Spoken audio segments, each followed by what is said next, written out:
თუ ეს საკითხები არ მოგვარდებოდა ამ საკითხებში პროგრესი არ იქნა, სხვა უდიდი გვექნება. ეს არ არის დოკუმენტი, რომელიც მომზადდა პროცესს, მექანიზმებს რომ იმან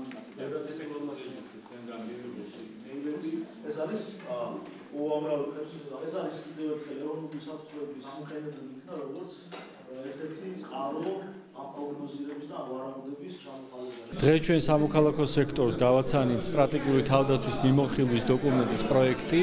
ეს არის დოკუმენტი, რომელიც განსაზღვრავს საქართველოს თავდაცვის სტრუქტურის განვითარების მოკლე და საშუალო ვადიან გეგმას.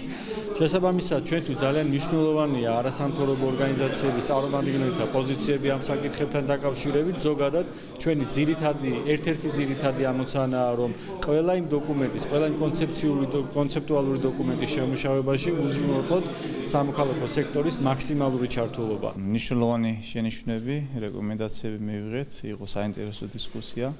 აუცილებლად გავითვალისწინებთ შემოთავაზებულ წინადადებებს და გავაგრძელებთ მომავალშიც მუშაობას არასამთავრობო სექტორთან.